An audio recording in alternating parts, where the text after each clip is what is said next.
Bapak Ibu dirahmati Allah, maka kami yang mungkin diberikan status atau didahulukan selangkah dalam masalah ini, maka ini perlu mencerdaskan masyarakat terkait dengan pemahaman-pemahaman. Sudah tasawuf itu sudah tercoreng, tambah lagi dengan coreng dengan corengan-corengan seperti itu. Sudahlah, namanya saja orang sekarang sudah mulai tak suka, sudah banyak yang salah juga, tambah lagi dengan banyaknya oknum-oknum yang memang bukan ahlinya.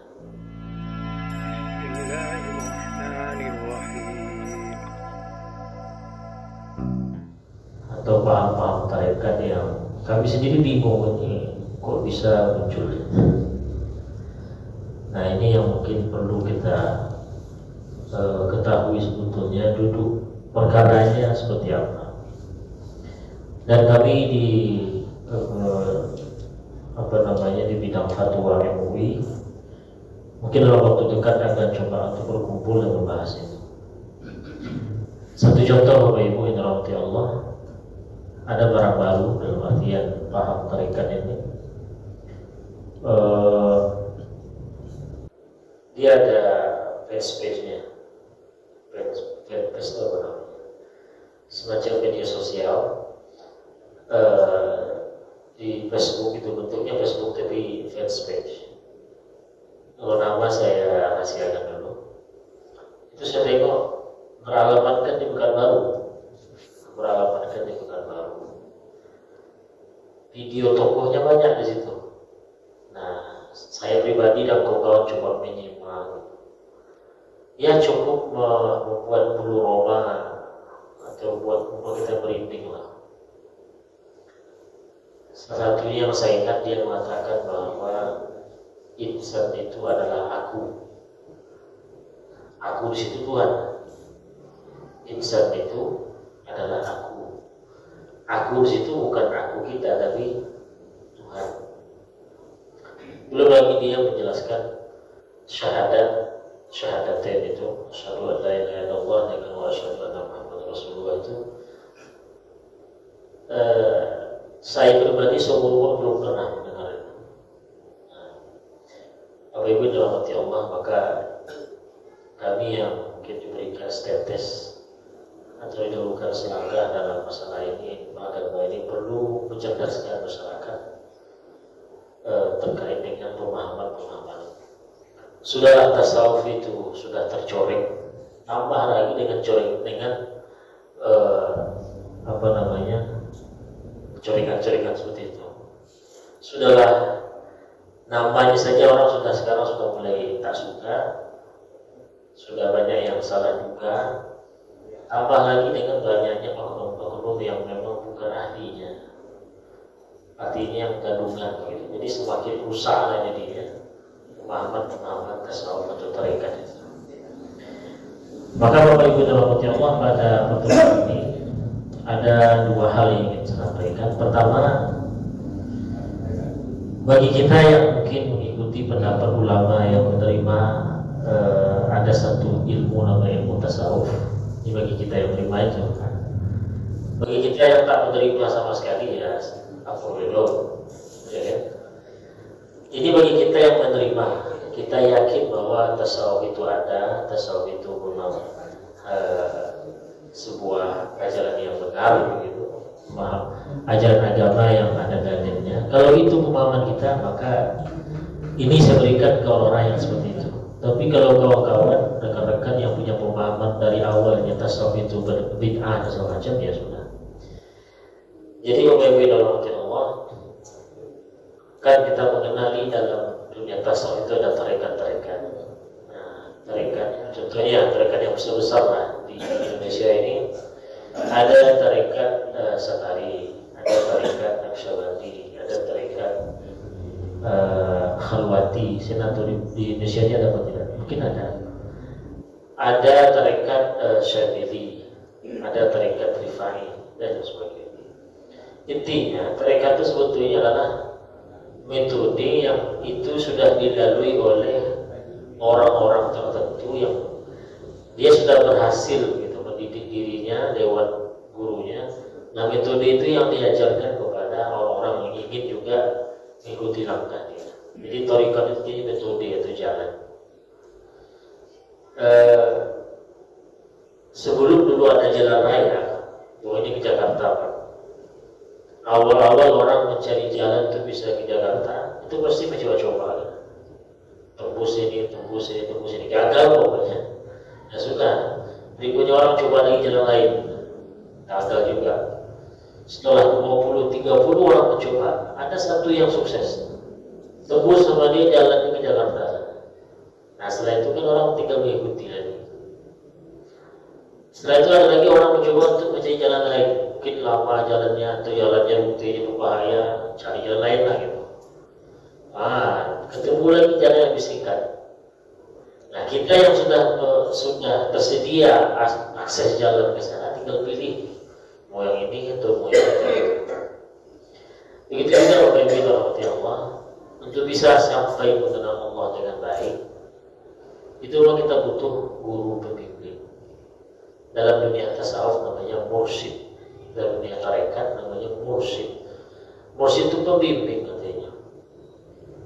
Kita dalam keduniawian saja, perkara duniawi, kita butuh pembimbingnya, butuh konsultan.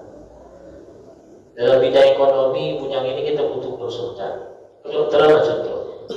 Orang kaya yang banyak duit, dia pasti punya satu dokter pilihan dia, kepercayaan dia, yang dia sudah terima lahir batin, tunduk sudah dengan kecerdasan, dengan keahlian dia di bidang kedokteran.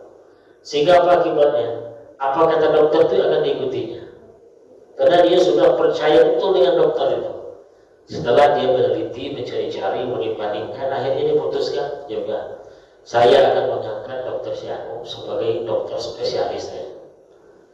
Akhirnya ya mungkin deal, akhirnya oke. Jadi kalau sudah ada masalah apapun, dokter itu datang ke rumah atau dia datang ke sana. Apapun setelah dokter dia akan ikuti. Dia akan buka diri itu. Kenapa? Karena dia sudah percaya dengan dokter. Itu baru perkara dunia Pak, perkara kesehatan badan. Bagaimana kalau perkara akhirat? Perkara hati yang berkaitan dengan Tuhan. Lebih tentunya kita butuh pembimbing. Fisik aja kita butuh pembimbing dalam bidang kesehatan. Perusahaan saja kita butuh konsultan bidang hukumnya, bidang ini. Apalagi kalau ada masalah ya akhirat, persoalan Allah, kita butuh pembimbing. Maka hadirlah dalam dunia tarekat itu Bapak Ibu, syekh atau mursyid. Jadi mursyid itu singkatnya guide kita atau pembimbing kita. Jadi dalam tarekat itu, dalam sebuah tarekat ada mursyid-mursyidnya, ada pembimbing-pembimbingnya. Tujuan pembimbing itu tadi mengarahkan. Ayo, kalian mau ikut di Jakarta, ikuti saya. Tentu yang sudah pengalaman, sudah berkali-kali dia mengikuti rute itu. Yang mungkin guide jalan itu, orang yang belum pernah menempuh jalan itu. Apa mau ikut ke Jakarta, mau sampai ke Jakarta, ikut saya. Padahal belum pernah menempuh jalan itu. Coba sudah. Maka mursyid itu pembimbing yang dia sudah dibimbing sebelumnya oleh pembimbing sebelumnya juga. Salahnya itu. Nah, persoalannya Bapak Ibu dalam Allah di lapangan. Ada oknum-oknum yang berperan seperti itu, tapi dia gadungan langsung. Ada yang dia mengatasnamakan, saya tarekat saya ini. Ada yang tidak menyebut dirinya dia haluannya atau tarekatnya ini. Nah, diri lah istilahnya. Nah, ini yang berbahaya sekali. Kita yang mungkin sudah cinta dengan tasawuf, sedang mencari-cari mana lah orang yang bisa jadi pembimbing. Ketemu dengan oknum itu, itu yang berbahaya. Saya pribadi sampai detik ini masih mencari Pak. Saya melihat ada beberapa kasus. Setelah saya pelajari dan saya dapat informasi juga kebocoran sana sini, memang dia dibuat begitu. Orangnya pemain lama, tapi dia sengaja direkrut dan disusukan. Nah, ini yang bahaya sekali. Dan itu di negara-negara di Mesir pun pernah, itu di apa namanya, disusupi juga ya. Nah, ada yang memang dia tidak direkrut dan tidak disusupi dan tidak dibentuk begitu. Nah, itu ada juga, itu oknum pribadi itu. Oknum pribadi saja. Yang paling berbahaya itu yang pertama tadi. Dia gabungan palsu. Cuman biasanya dalam modusnya dia punya semacam kayak semacam sihir. Semacam sihir ini yang berbahaya juga. Dia bisa memikat orang dengan ucapannya, sehingga susah kali menghilangkan simpulannya. Ya mungkin dengan ilmu galak hati lah, tak apalah, berbahaya. Dan baru-baru ini ada juga yang saya belum jumpai kasusnya, tapi entahlah, saya belum bisa memutuskan arahnya kemana. Tapi penciuman saya ke sana juga. Nah, ini mulai. Maka hati-hati. Maka dalam kesempatan ini, Bapak Ibu dirahmati Allah, saya pribadi ingin memberikan beberapa pegangan. Pertama, bagi kita yang menginginkan dan sedang mencari seorang mursyid, seorang guru jiwa tadi, tasawuf tadi, yang harus kita ketahui adalah tidak semua orang yang layak dan bisa jadi itu. Ada setumpuk kriteria yang mesti dipenuhinya. Nah, itu harus kita ketahui. Jadi patokan guru, pembimbing, mursyid atau syekh tarekat tadi itu bukan dilihat dari posturnya, jenggotnya, mukanya putih, misalnya dia pakai minyak tertentu, syekh itu kok putih aja mukanya, bercahaya lagi ya. Nah, itu patokannya. Apalagi kalau sudah patokannya karomat. Oh, sudah itu. Sudahlah kita susah membedakan mana sihir, mana karomat. Kita pakai standar, pokoknya kalau dia karomah, yang penting pasti tuan syekh dan layak untuk jadi guru kita, guru tasawuf. Salah itu. Nah, itu patokan juga. Kalau itu patokannya mudah nanti para dukun-dukun itu. Digantinya pakaiannya seperti syekh kan, pakai sorban. Habis itu tiba-tiba dia melayang aja nampak sama kita. Padahal itu pakai ilmu sihir. Inilah dia tuan guru syekh yang sudah itu kena kita sudah. Jerat-jerat setan itu aja. Maka ini saya bacakan Bapak Ibu. Ini satu contoh saja. Kriteria orang yang layak untuk dijadikan mursyid atau pembimbing tarekat dalam internal tarekat Naqsyabandi. Satu contoh ini tarekat Naqsyabandi namanya. Tarekat lain ada juga, tapi yang saya punya ini kitabnya. Saya sebutkan beberapa sasarannya untuk jadi patokan kita nanti. Jadi jangan sembarangan. Kau sedikit gerah hati kita langsung ini lah. Kalau itu standar kita untuk menentukan guru tarekat, guru tasawuf itu, mudah kita tertipu. Mudah tertipu. Karena yang tadi itu ada cara-cara dan trik-trik tertentu. Apalagi kalau pemain lama ya. Apalagi kalau sudah pakai hipnotis dia, sudahlah itu bisa tertipu. Nah, syarat pertama Bapak Ibu, ini syarat seorang mursyid ya, atau syekh tarekat dalam tarekat Naqsyabandi. Pertama disebutkan di kitab tarekat Naqsyabandi sendiri, an yakuna 'aliman bima yahtaju ilaihi al-muridun min al-fiqh wal aqaid. Orangnya harus tahu ilmu agama, ilmu fikih dan ilmu tauhid. Dan dia harus belajar itu, ada gurunya juga. Itu syarat pertama.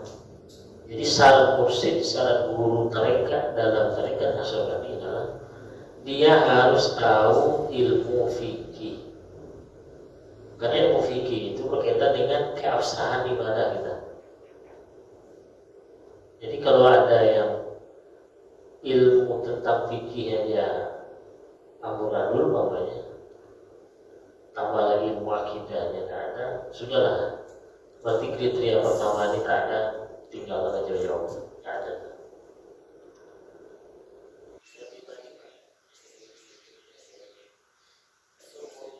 Beberapa kali tes orang, diajak untuk ikut tarekatnya. Saya nak tahu dapat dari mana nomor HP saya. tiba-tiba nelpon kenalan, katanya ada ini ya saya katanya. Ujung-ujung obrolannya apa? Memperkenalkan guru dia. Saya awalnya ustazannya guru, tapi intinya lama-kelamaan ingin mengajak ikut gurunya. Akhirnya makin sering nelpon saya, Pak. Apalah mau orang. Akhirnya saya tanya ya, tujuan Anda apa? Ya terus terang dia mau ngajak berguru ke gurunya. Gurunya itu di Kampar sana, arah Kemakinan. Saya tak ingat kejadian tahun berapa. Saya bilang apa kelebihan guru? Dia bilang dia ini disebutkan ini. Nah dia tak sebut terbawa. Akhirnya apa? Singkat cerita,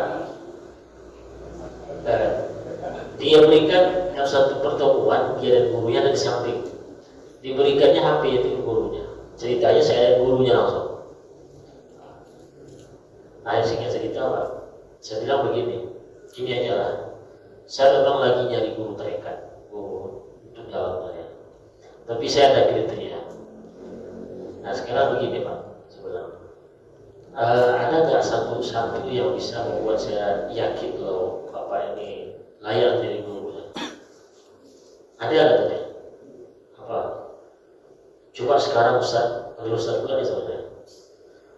Nanti kalau kaki Ustaz terasa dingin, sejuk, tolong kasih tahu saya. Saya bilang, oke lah.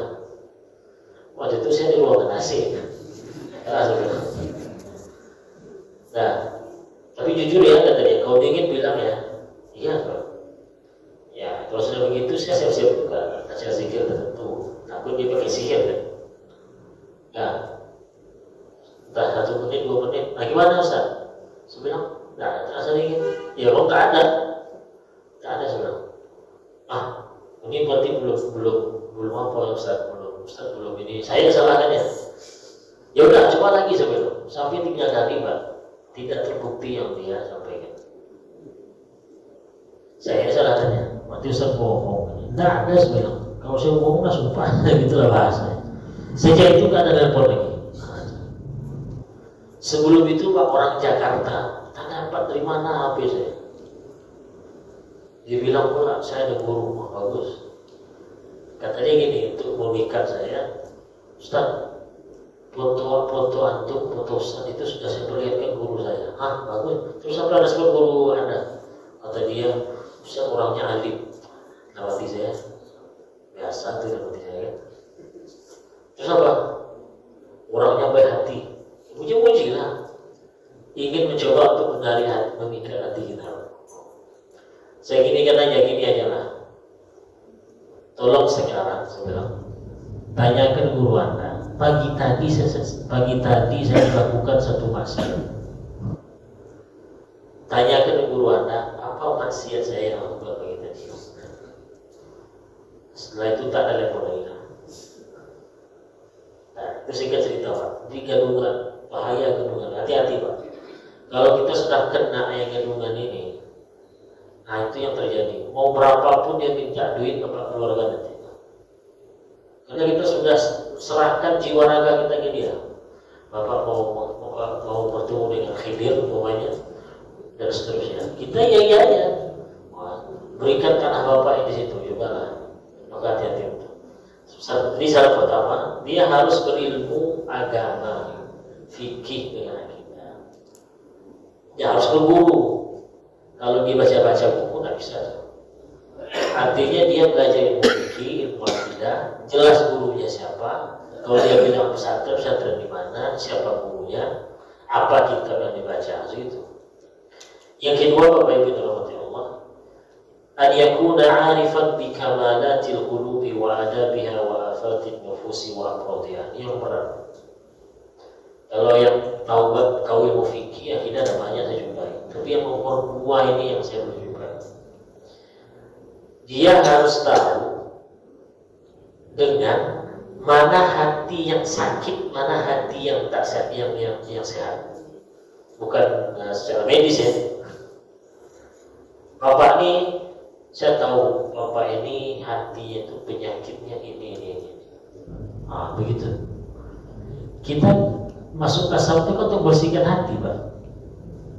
Sama dengan kita ke dokter untuk mana yang sakit, rematik mulanya. Tentu kita bawa ke dia untuk dicek up kan. Kita pergi ke dokter yang mencek apanya nggak bisa dia, untuk ngecek itu nggak bisa, mendeteksi mana yang sakit nggak bisa. Masa kita obat ke dia, cari mati namanya. Begitu juga. Saya butuh guru musik, guru tarekat yang bisa membimbing saya sampai kepada Allah, bersihkan hati saya. Sementara orangnya tak tahu dia mana yang penyakit hati, mana yang tidak. Tak bisa mendeteksinya orang ini hatinya bermasalah, sakit ini, penyakit ini. Itu logis tuh Pak, ya kan Pak? Kita butuh guru tarekat itu gunanya untuk membimbing kita sampai kepada Allah, kenal dengan Allah dengan baik, hati kita dibersihkannya. Nah, berguru kepada orang yang dia tak tahu apa saja ciri-ciri, apa saja penyakit hati itu, apa ciri-cirinya, dan mendeteksi masing-masing.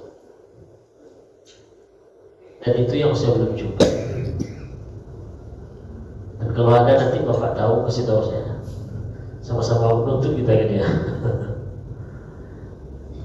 Jadi kalau itu kita butuhkan Pak, ketemu orang yang kayaknya saat pertama ada, yang kedua lagi Ustaz, kita jumpai panggil Ustaz, saya kira-kira penyakit hati saya apa Ustaz? Itu. Orang yang apakah mungkin itu bisa diketahui? Bisa Pak. Bisa diketahui oleh orang yang memang sudah terlatih dalam bidang itu, yang hatinya juga sudah dibersihkan oleh gurunya sebelumnya dan dibimbing juga, sehingga dia kenal dan tahu cara mendeteksi. Kita lah yang awam ilmu kedokteran ini bisa nggak mendeteksi dia jantung? Ada akupuntur apa tuh Pak? Dengan hanya menghitung detak denyut nadi, dia tahu oh ini lambungnya bermasalah, apalagi, ya kan? Oh atau tidak kita susah itu. Yang cepat itu ya butuh guru ngajar kita pernah dicek dicobanya dulu, terus kita pernah lagi. Begitulah hati itu. Jadi nggak mustahil Pak. Oh, bagaimana mungkin kita tahu penyakit hati orang? Ya kita salah lah, kita kok bisa Sinse ini kok tahu dia ini kalau ini penyakit kita dari jantung ini, dari lambung ini dengan begitu tadi. Sama lah itu kasusnya. Dan itu yang paling susah, paling susah. Dan saya tengok-tengok di video-video yang mengaku-ngaku yang menyebut lebih banyak bicara alam ruh lah, tahap, apalah. Itu yang lebih banyak malahnya. Sementara yang kita butuhkan itu yang kita butuhkan yang tadi, pembersihan jiwa, pembersihan hati. Tahu dia dan memang ini Pak, nanti etikanya si musyrik itu atau apa namanya syekh itu atau mursyid itu, dia tidak akan membeberkan penyakit hati kita ke sembarangan orang. Dirahasiakan. Malah ada yang duluan dia menyampaikan kita, Ustaz, saya tengok Ustaz ini. Ada yang begitu Pak. Ada yang kita minta nanya, perlu dia jelaskan. Nggak ada dia langsung menuju Bapak ini, nggak ada. Itu melanggar kode etik sudah, kode etik mursyid.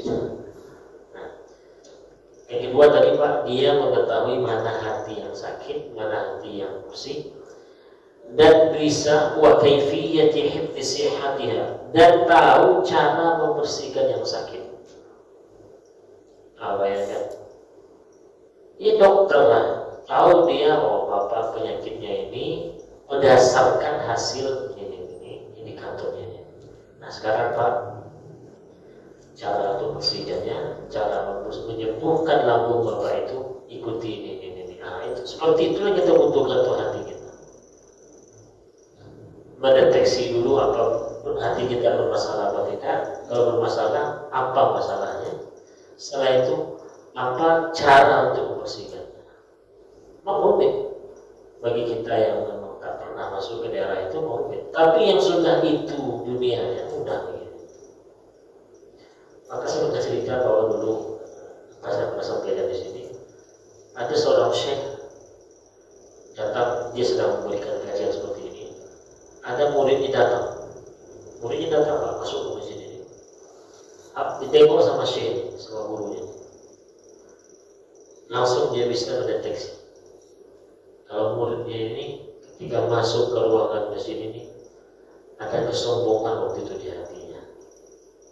Setelah selesai kajian, Abu Bakar panggilnya, langsung dia menyampaikan begini, besok kamu jangan seperti itu lagi. Lalu terkejut apanya muridnya, maksudnya Tuan Syekh?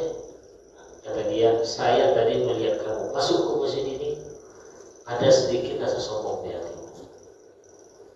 Ya, kalau sudah gurunya yang pakar itu tentu nggak bisa ditutupi. Oh iya Tuan Syekh, saya ketika masuk dan itu saya menengok yang hadir itu kayaknya tidak ada yang sealim saya. Ya, orang-orang awam biasa. Itu terpikirkan oleh dia ketika masuk masjid itu. Dan itu terbaca oleh gurunya yang sedang kasih pengajian di masjid itu. Kok tidak guru seperti itu? Itu kita butuhkan. Soal terbang malam-malam melayang hilang sini muncul sana nanti lah itu. Lagi pula itu tidak prioritas itu di bidang tasawuf. Bisa terbang diiris-iris ini nggak mendarat, itu nggak prioritas Pak. Malah itu dianggap kalau bahasa kampungnya itu gulu-gulu aja, mainan. Bisa membuat kita silau lupa dengan Tuhan. Malah ada pernyataan di kalangan ulama sufi itu, 5 bicara dari ibu ini, keramat itu, karomah itu bagi orang-orang wali Allah itu sesuatu yang lebih memalukan bagi mereka dari darah haid pertama yang keluar dari seorang perempuan yang baru haid. Anak perempuan baru haid, tiba-tiba dia mengalami haid pertama, apa rasanya? Malu tuh Pak, nggak tahu. Para wali-wali Allah itu sempat ketahuan saja oleh orang kerabat dia lebih malu itu ketahuan daripada malunya seorang perempuan ketahuan sama orang dia haid. Bayangkan tidak bangga-bangga pula kan. Makanya dalam riwayat-riwayat disebutkan para wali-wali itu meminta orang yang sudah melihat karomahnya itu bilang, kamu berjanji sampai kamu mati jangan ceritakan orang. Dipaksanya itu berjanji seperti itu. Kadang-kadang itu nggak disuruh viralkan ya. Itu nggak seperti itu. Baik, yang ketiga Pak, an yakuna raufan rahiman bil muslimin khususan bil muridin. Harus penyayang dengan umat Islam, terutama orang-orang yang stratanya miskin. Yang menarik Pak, yang keempat, yang kelima nanti, yang keempat, menyembunyikan aib orang yang dia didik. Sama Pak, boleh nggak dokter membeberkan penyakit pasien? Nggak boleh kan? Dirahasiakan. Itu fisik tuh Pak, penyakit fisik. Saya punya murid yang di 5 orang. Selama saya sekarang, saya bilang itu murid saya yang 5 Pak, yang 5 itu penyakitnya parah, satu sombong, satu ujub. Itu melanggar kode etik gitu. Sama seperti dokter membeberkan penyakit pasien. Yang kelima, an yatanazzaha an malil muridin. Dia tidak boleh memanfaatkan harta orang yang dia didik. Jadi kalau sudah dia minta duit, pokoknya kalau sudah bicara duit, nah itu sudah kena itu. Dan yang kandungan tadi, ujung-ujung itu Pak, kasus yang mungkin belum lama atau mungkin tidak tahu, yang di Jakarta itu minta duit ya, kesiangan dia minta duit, terus kirimkan ayah minta butuh duit 1 juta sekarang. Ya kalau murid jemaah tuh siap ayah masuk gitu. Nanti telepon lagi yang jemaah yang lain, Assalamualaikum, gimana? Saya butuh ini tiket ke, oh ya siap.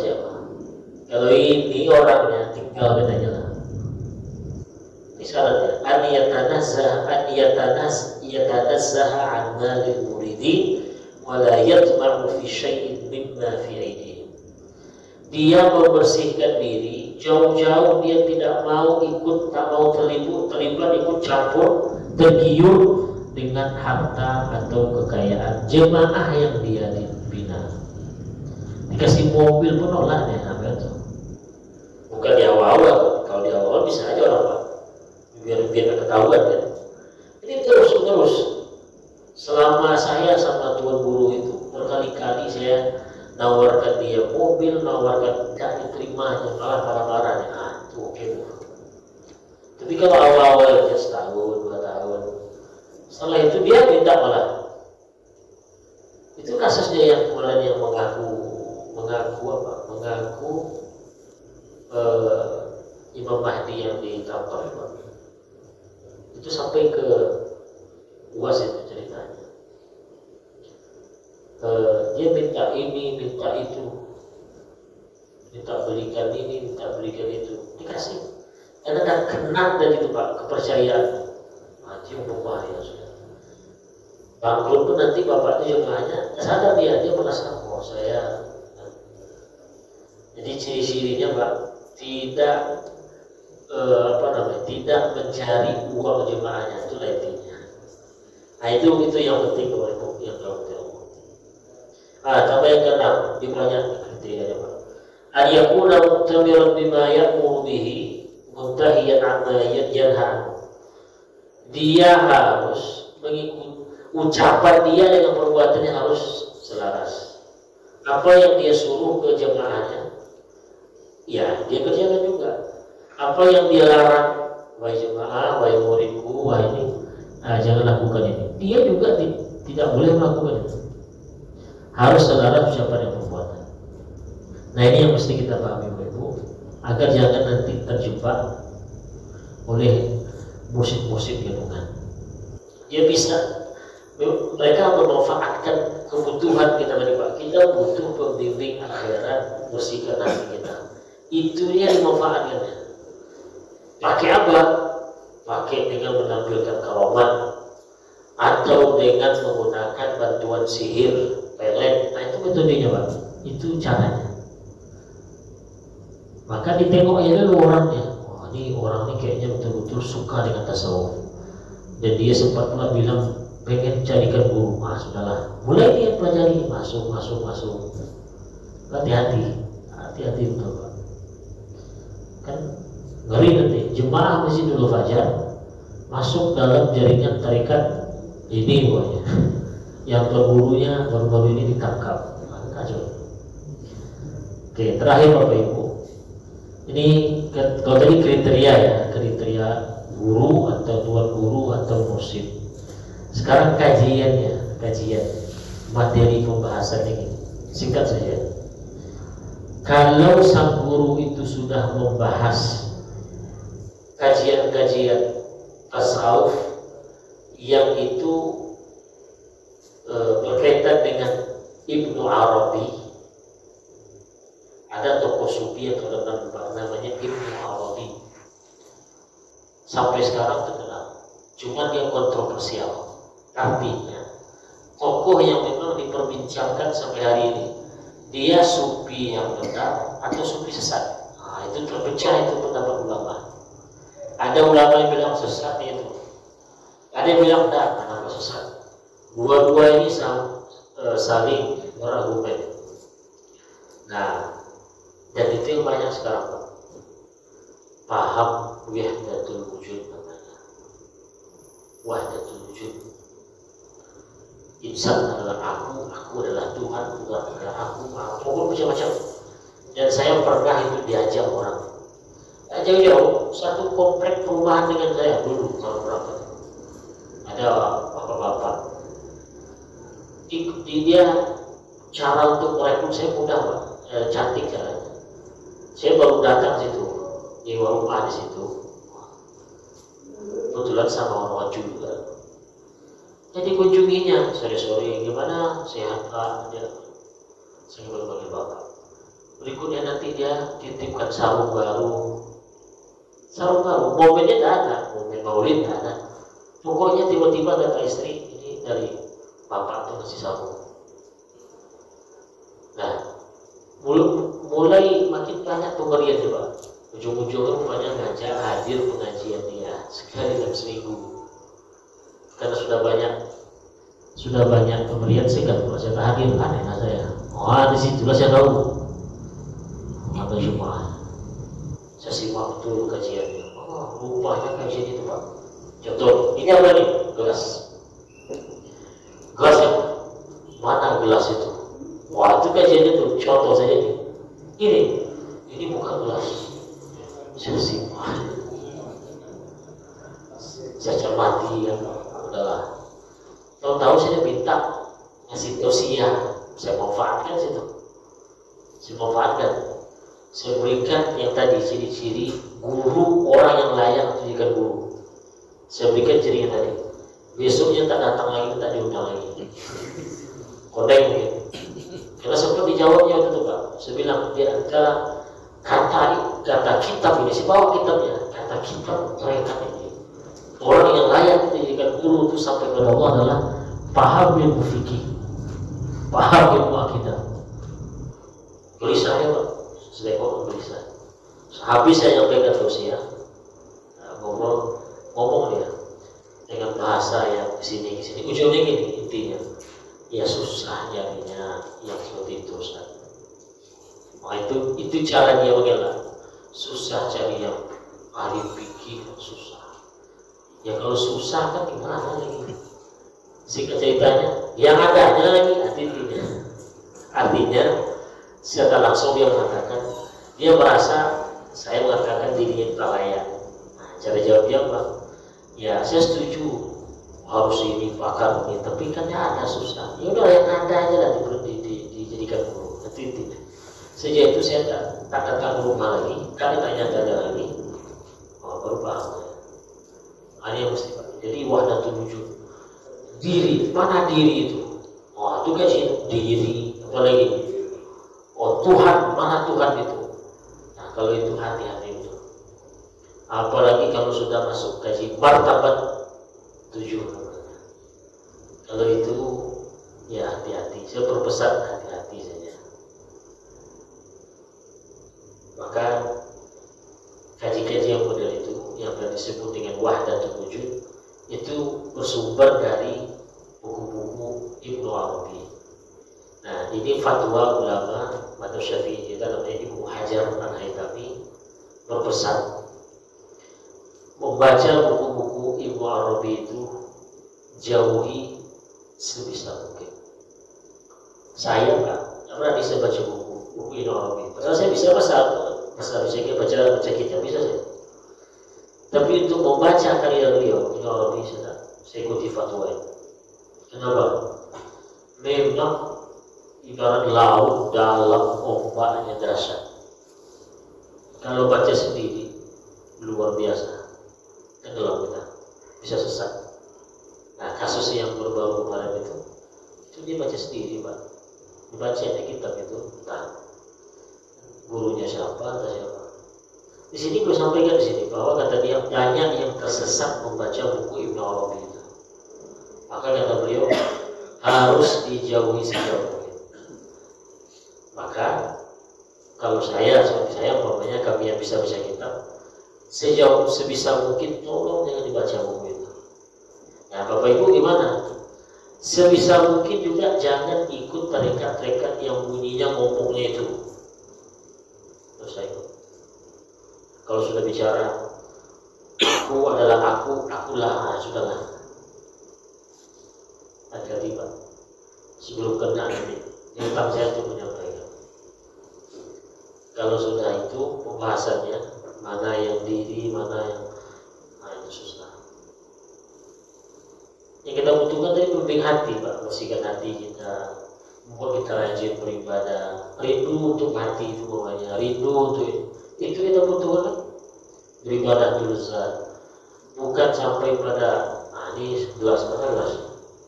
Ujung-ujungnya nanti aku adalah Tuhan, Tuhan adalah aku, dengan bahasa yang mungkin dipelintir bahasa. Nah, luar biasa. Contohnya tadi di video yang sebelumnya dia bilang insan adalah aku, insan adalah aku. Tauhid itu 3 Pak katanya. syahadat tauhid, syahadat rasul, syahadat diri. Nah, sudah sampai yang kenapa penting? Itu ajarannya, syahadat ada 3. Tapi tak apalah sebutkan nanti kalau Bapak diajak jamaah itu sebutnya 3 syahadat. Nanti itu nanti. Syahadat ada 3. Syahadat tauhid, la ilaha illallah. Syahadat rasul, Muhammad Rasulullah. Syahadat diri, la mawjud illallah. Ujungnya 3 itu ya tadi itu, bahwa insan kita ini adalah aku itu itu. Kalau itu